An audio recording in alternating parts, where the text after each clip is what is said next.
that was something they taught you in the Marine Corps, is that you don't. Every action you do, you commit with the ultimate force and emphasis that you can. Everything. And that includes your thought process. You have to commit to your own thoughts as much as you do your own physical ability. You have to make sure that you're putting as much intellectual input into what you're thinking in every moment. And that comes down to about yourself, even what you're reading about or you're trying to learn or anything, that you have to make sure that you are committed to it mentally with the utmost importance and effort that you can. In the last video that we did, we're talking about my initial accident and the time that I spent at Loyola Hospital, the kind of diagnosis up front that the doctors gave me, and the different surgeries that I was kind of put into right off the bat. I had just started kind of rehabilitation in the hospital. They had gone to get me out of the hospital bed once or twice to kind of just get walking as best I could with a walker and things like that. Before I was transported to the rehabilitation center in Chicago, just a few blocks from Navy Pier and about 2 blocks from Northwestern Hospital. Okay. Once actually making that transport was probably one of the most difficult things that I did too, because I had been on just copious amounts of painkillers. And transitioning from the doctor that I had at the hospital to now the doctor at the rehabilitation center, they didn't want to give me another rounds of painkillers. They wanted that new doctor to kind of establish where I was at. And they didn't want any of my responses to be dictated. Oh, well, I'm not in that much pain, because I was so drugged up that I couldn't feel. So they wanted it to be as natural as possible. So I had just recently had a surgery where they put rods that they drill into your bone and screw these rods in and things. So having that kind of surgery and the surgery of my pain, every bump that the ambulance would hit would just shock through my body, and it was just excruciating. And the streets of Chicago are not kept very well. So it's not like they're freshly paved. It's pothole city. There's even a T-shirt that says, "I'm not swerving, I'm dodging potholes," or it says, "I'm not drunk, I'm dodging potholes." After that ride, it was a short ride. It was less than 20 minutes, but it was just so excruciating. And when I got to the rehabilitation center, that center is 12 floors of a building, and every floor basically has a designation for what type of injury the patients have sustained. Yeah. So I was on the 8th floor, which is a traumatic brain injury. So I had the 2 brain hemorrhages, and I had a craniotomy, and I had memory loss. So I was on the 8th floor, which it's a giant square. So the elevator and everything comes up in the center of the building, and that's kind of the lobby. And then all of the rooms are on the outside. So every room has like a window view of the city of Chicago. And so it's really pretty. And you have a lot of natural light. So I think that's done on purpose, because it's really a mood booster, versus like at the hospital, I'm in a room that has no light and you just got a curtain around you. And so it was really nice to be there. But on that 8th floor, I'm kind of a social person. I talk really loud. I talk really often. It's very easy for me to get on a tangent and I can chat with people. Yeah. But it was kind of difficult, because on that floor with the brain injuries, there were, I believe it was 46 rooms, and everybody has their own room except for there are 2 rooms, one in the dead center on either side of the wall that has 2 people, but everybody else has their own room. And out of all of the patients, that I at the time was the only person that was verbal. Everybody else had a brain injury to the point where they couldn't talk. None of them. Luckily for me, after about a week, another patient came in named Danny. He actually had gone through the windshield of his car. Oh, wow. And he was also verbal. So we were we could only talk to ourselves or talk to each other. Everybody else that was a patient at least didn't talk. And going to that rehabilitation center, they almost waste no time at all. Every single day, a doctor and two of his associates, usually every now and then it was just one, but at least two doctors, if not three, would come every single morning, and they would evaluate the pain that you're in, your recovery status, your mental clarity, everything. And then they would essentially write you a prescription for different types of therapy, what they think you should focus on more. And that would be physical therapy, a speech therapy, and occupational therapy. And essentially what they are, physical therapy that I would do was just like anything else. There was a lot of stretching and a lot of low impact workouts to, kind of get your mobility back. And then speech therapy, for me at least, it was a lot of memory issues. My short-term memory is affected the greatest. And kind of the 4 years right before the accident they were pretty much completely erased.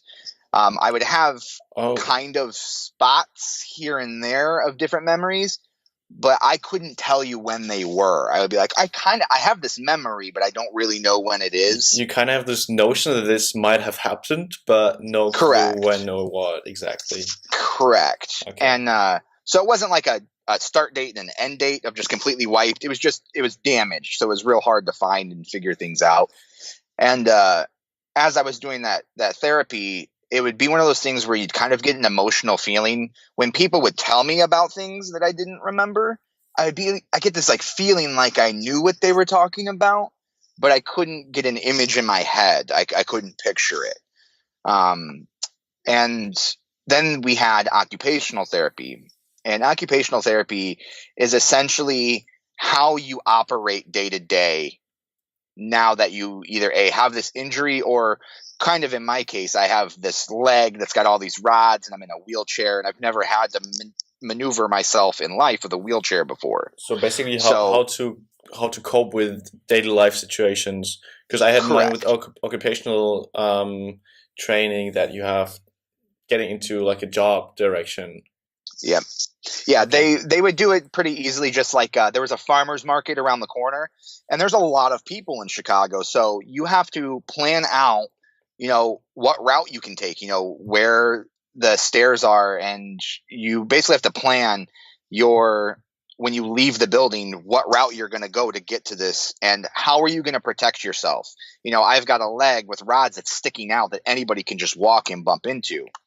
So I need to, okay, what am I going to do to make sure that I don't injure myself while I'm there? And then we even did the same thing as far as making purchases. We would go down to the shops in Chicago, and if we were to buy something, okay, now how are you going to transport this back? I got to use my hands for a wheelchair. How am I going to have this product or whatever it is? Am I just going to hang it on my wheelchair and let somebody be able to take it? Do I have to have it in my lap? Is it small enough to fit there? Or do I have to find a way or make sure that somebody's with me so that they can do the carrying? So those things you usually don't think about. No, normally you just go and you grab it with your hand and you walk out of the store. Well, you can't do that anymore. And it would even entail, getting in and out of a vehicle. I have a leg that's completely straight and I'm over 6 feet tall. It's not like I can just easily kind of slide into a car. I had to find a way to get myself up and my leg into the car and lay across the back seat, because I'm not able to bend that leg at all. So, and even as simple as getting dressed, how do I get my sock on? How do I reach over all of these pegs that are going to stab me in the face while I'm trying to put a sock on? Or how do I put underwear on? Because now I can't pull it up because I've got, 1.5 rods sticking out that I have to stretch over, and even pants. You can't wear pants exactly. normally. So what did you do then? I sewed my own. My grandmother brought me a little sewing kit when she came to visit me the one time, and I literally took scissors and I cut my shorts and my pants, and they had little buttons like when you have snap pants for like sports. I sewed those into it so I could snap them around the pins. So I had a button on above the pin and right below it to snap my pants closed. So I did 3 different pairs of those pants. I've never sewed in my life, so they're not going to be on the cover of GQ magazine or anything or Vanity Fair, but it worked. They did their job. Yeah, so I was able to still wear clothes. I didn't just have to wear a gown, a hospital gown for all those months. And they had laundry there at the facility that they would show you, all right, how do I in a wheelchair now get my clothes up over an edge into a washer, and how do I reach the buttons and load washing detergent and things like that. So I got to take those clothes and learn how I'm going to maneuver in order to wash and do laundry now too. And that whole time I was on painkillers, and being a Marine, I'd always push myself more than I think the doctors wanted me to in a lot of aspects. But I wouldn't trade any of it. The amount of physical therapy that I did, well, after you're done with your different therapies for the day, you're basically left to your own devices for, 6 hours for the rest of the day. So during that time, I would be doing physical therapy. I'd be doing push-ups off of the bed, just raising myself up, and the same way I have to get out of a chair with my wheelchair. Or they actually had a stirrup up above the hospital beds, so if people needed to grab it to pull themselves, they could. So I would be doing that. I'd be pulling myself and pushing myself. Just for training, just to make myself stronger, on top of what I was already doing for physical therapy. And the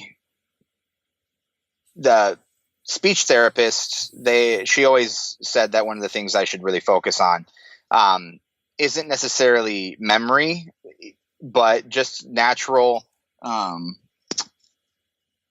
just a natural conversation that you have is going to help. So just by talking. And so one of the things that I would do is there was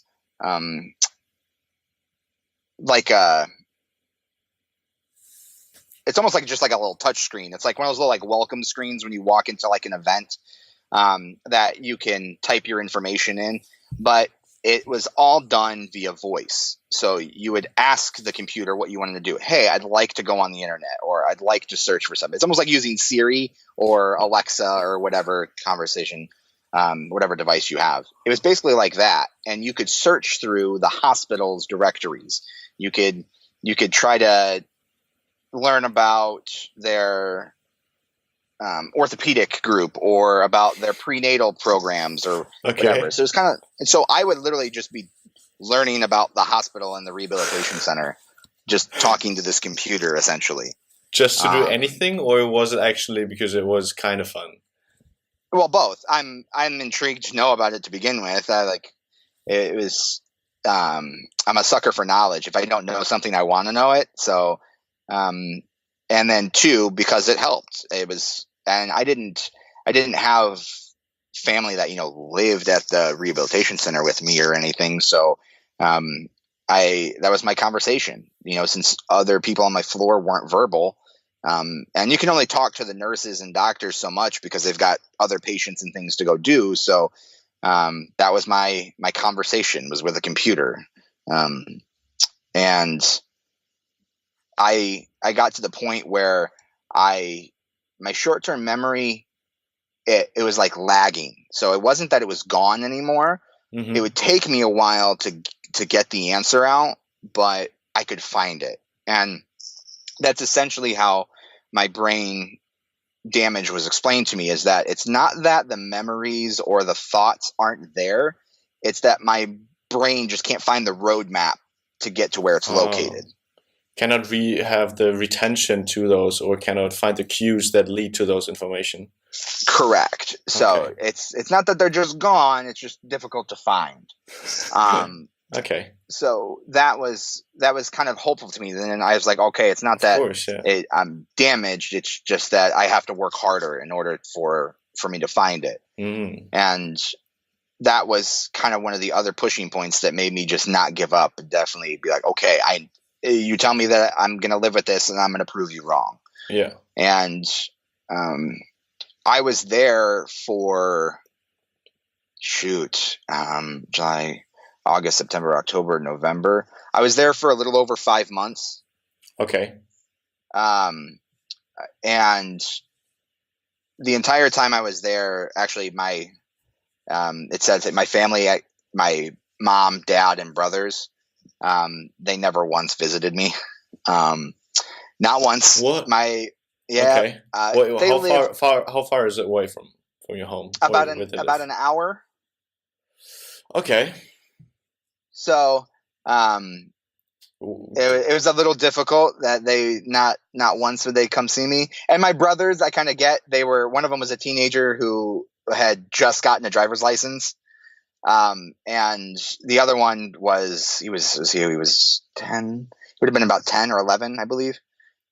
So it's not like he can drive. And being a kid with a fresh license driving an hour away on their own into a big city that they've never driven in before, I kind of get that, but it was a little disheartening that my own parents wouldn't come visit me. Mm-hmm. And then did you talk to them, or did they say a reason for it? No, they were just busy with life. I'll give you a quick little snippet here. At my wedding, my mother wasn't even invited. So that's the type of relationship I have. My father is more so just a workaholic. He's the sole income for the family for the most part. My mom works, but she doesn't make much. But my dad, he's trying to support his entire family and still trying to support himself. So I guess I understand. I don't agree with it, but I understood it. Okay. My grandmother, she came and visited me a few times, and she's the greatest female, I guess, role model in my entire life was my grandmother. I am her favorite grandchild. If she ever sees this, yes, I'm admitting that. The whole family knows it too. But the biggest was Austin and Julia, who they used to come and visit me a couple times a week. Wow. And it might have been a little easier for them living and working in the Chicago area, but they would always come. It was such a mood booster, and bringing Mia and being able to see her and her trying to push me around in my wheelchair. And we never told her that she couldn't do it. She wasn't big enough, so I would wheel it along, but she thought she was giving me a ride. So it made her smile, and you could see the lake and the boats and things. So we'd take her up to the cafeteria there and look out and be able to see all of the lake and the people running and things. And she loved it. And it was just a really big mood booster to have people like that. And I had two friends. As soon as I got out of the rehabilitation center, I had my friend Matthew Drosopoulos and Angela Wyckoff. They're people I knew from college. And Angie lives in Minnesota, probably, I want to say like 9 hours away, maybe more. Okay. And Matthew actually, at the time, was about to move to Georgia. He's on the East Coast, completely different states. They picked each other up, drove down, and picked me up with my wheelchair and my leg and my rods and everything to take me to Comic-Con. And get me to experience something I've always wanted to. And Matt actually surprised me because I asked him if he was going when Angela told me that she was going to come down and see me. And he said no, he didn't have the time that year. Well, here he is in the back of the truck when they pull up to come take me. Oh, no way. So, what an awesome surprise. Yeah, and we were roommates, and Matt's one of my best friends. And that, again, and having that kind of support and those people, the amount of morale it gives you despite your injuries and pain and everything you're going through, it's almost like none of it mattered. I didn't even realize that I was in a wheelchair. I didn't comprehend that I was in pain. All of that just was gone because of the joy and support that you felt in that moment. And when I got out of that rehabilitation center, I didn't have the ability to really do stairs yet. I still had rods in my leg and still had a walker and a wheelchair. So I went to stay with my my aunt in Elmhurst, which was about 30 minutes outside the city, because they had a bedroom on the first floor. So I only had to do like 4 steps, and that was it. Okay. So they had that. They had a shower, bathroom right there next to the bedroom too. So I didn't have to worry about trying to trek up and down stairs at all. Was that a problem with your place? I couldn't live on my own, essentially trying to take care of myself to do everything, and all the drugs and things that I was on, it wouldn't be wise. So the relationship with my parents, that wasn't a move that I was going to go to. Plus, a bedroom for me would have been on the second floor. Same thing with my grandparents, anything like that. If I wanted to stay in a bedroom, it would be on the second floor. So for family members who are willing to help me out and aid me, that made the most sense with my aunt, because it was close. It was still near other family members, and the bedroom, bathroom were right on the first floor. Okay. Plus, she is a stay-at-home mom with 2 kids.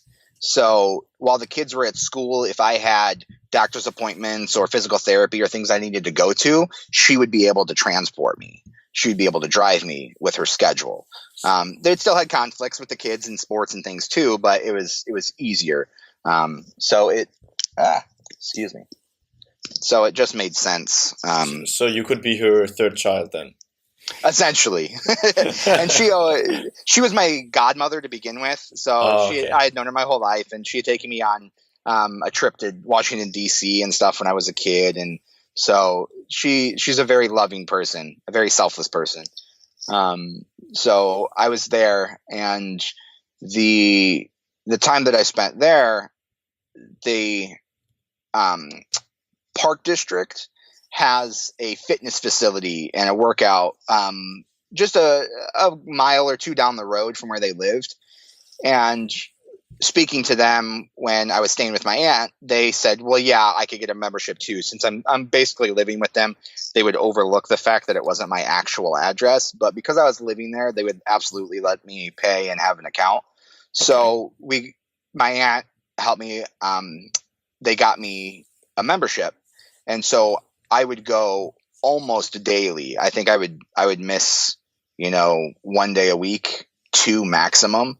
And I would go work out, and I would be able to go and do weight training and even get in the pool. The chlorine would help kind of clean my cuts out and stuff. Oh, okay. But I'd have to be careful just to dry it out and disinfect it when I got done. But so that way I could use the water to help keep my leg up, to help with the weight. And I could kind of try and walk in the pool, on the bottom of the pool, because the water could help keep me afloat without putting pressure. Yeah. And so that helped. There was another aspect. A question that I got now is like, why did you do all this? What was the power that gave you the willingness to do this? Why did you go every day there and train and did to the pool and did even more there and all this? I think so. I don't know the true answer. It was just me. It was just in my head that I had to and I wanted to. It wasn't like I have to do this for this reason. That didn't really happen. It was just in my heart. Like I want to do this. I want to make sure that I'm going every day and I'm committed to it. And it's one thing that I'm painfully loyal to anything that I feel or believe in. And I think the fact of being in the Marines and getting hurt, I was like, okay, let's get back into shape so we can go back to work. I can go back to the Marine Corps. That might have been a little bit of the push. And I almost knew that I was never going to be able to. There's way too much damage and too many things that truly were impossible. I can't bend my leg past a certain distance because the muscles tendons were ripped to shreds. They'll never go back to what they were. But I'll never hear again out of my left ear. But I had this feeling that I could make a run for it. I could try. Mm-hmm. And so that really pushed me. And I'm one of those people, if you tell me I can't do something, it's just going to push me harder. So there were people who were like that, like, why are you doing that? Well, you can't be lifting weights.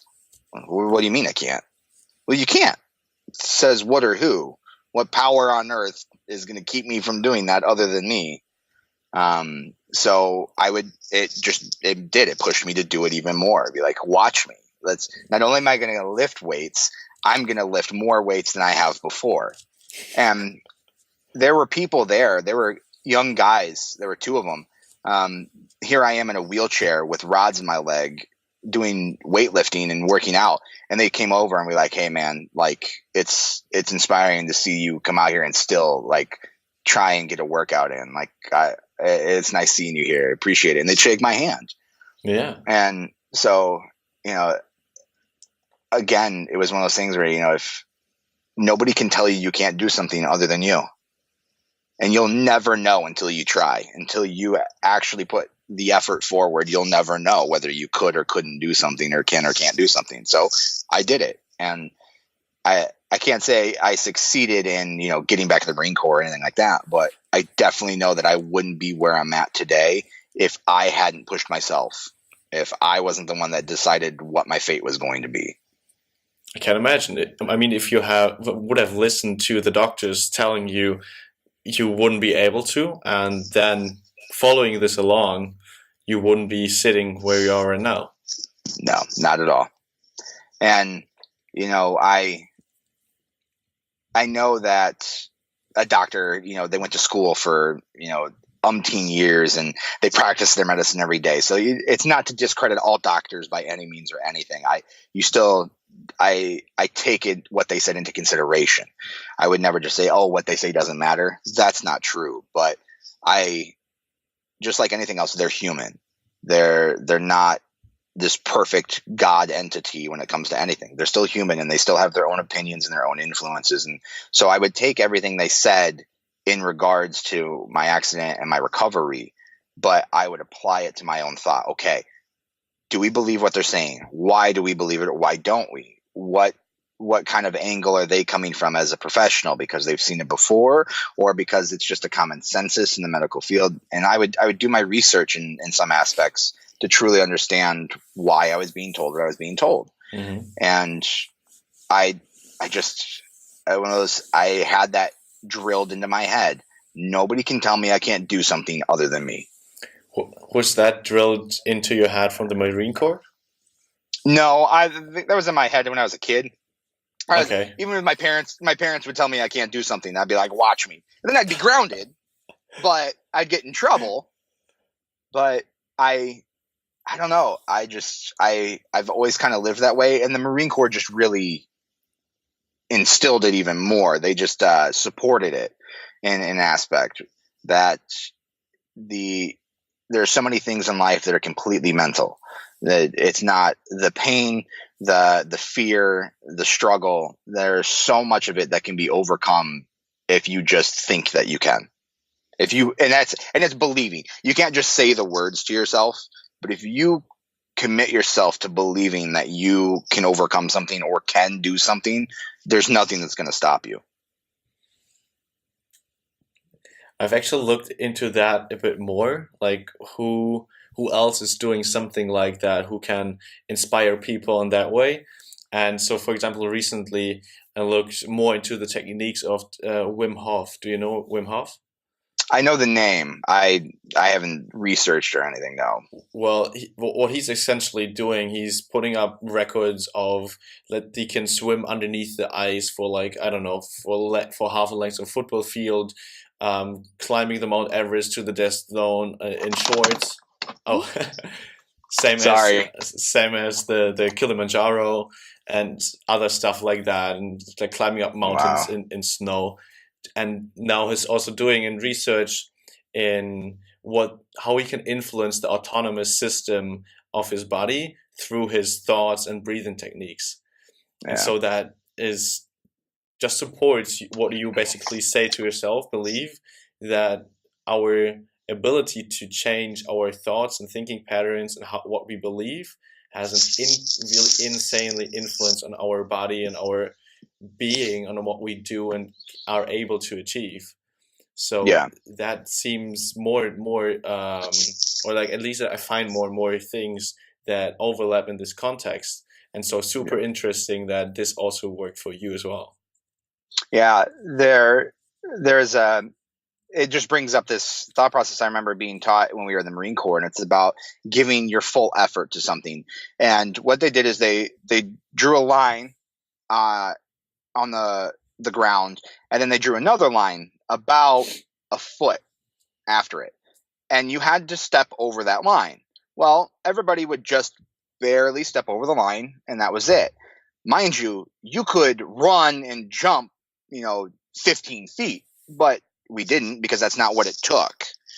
Well, there's this automatic response to everything that we're going to do the minimum required. Yeah. And that's it. That's all the effort like that we're going to give. The principle of the least effort, basically. Correct. Yeah. And I was taught, that was something they taught you in the Marine Corps, is that you don't. Every action you do, you commit with the ultimate force and emphasis that you can. Everything. And that includes your thought process. You have to commit to your own thoughts as much as you do your own physical ability. You have to make sure that you're putting as much intellectual input into what you're thinking in every moment. And that comes down to about yourself, even what you're reading about or you're trying to learn or anything, that you have to make sure that you are committed to it mentally with the utmost importance and effort that you can. And that's where a lot of my thought process came when I was in my recovery, was I'm going to give every amount of attention to everything that I hear, everything that I research, and everything that I do, to make sure that I'm getting the results that I want, that I see myself getting to. Oh wow. Yeah, that's so you got I hate to I say I had to cut it. I gotta sneak back in here. I've got a meeting I've got to get to here in about 15 minutes that I need to go get prepared for.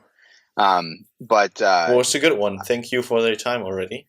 Yeah, absolutely. It's always good to talk to you, man. I appreciate the ability to kind of vent about my accident. And I hope that it continues in some way to help anybody else just to get through anything. I'm sure. I mean, that essentially what you say is such an excellent example for how we could improve our lives, not just by if you have an accident, but generally. And I think some people will, at least the most important thing is already that I got something out of it. And so, I really, now it connects to my picture of the ability that thoughts and thinking processes and beliefs have such an important influence on us, on our health, on our body, on our fitness, on everything we do. Yeah. And so basically thank you for sharing this already, because it helps me as well to focus more on these things. And what you actually said in the end, like putting your effort, your utmost in every single thing you do, is, I think, so important. However, I obviously don't do this all the time, and I guess most of us don't. But this is, I feel, quite important. And so thank you for reminding me to that. Yeah. I mean, everybody's human. You're never going to live that 100%. You're never going to give 100% to every thought. You get it. We're human. That's not realistic. But to make sure that we have an insightfulness that we can understand when we're not doing that and can bring ourselves back to doing it. That's what matters. Nobody lives this golden life of this ultimate thought process and ultimate physical shape. That doesn't happen. But being insightful and on yourself and understanding when you need to get to that point again, or you need to bring yourself back to that, that's what's going to matter the most, going to have the most impact. Yeah, being able to be aware of this, and also I feel like having this as a goal is already something worthwhile. And so, yeah, thank you. Yeah, no problem.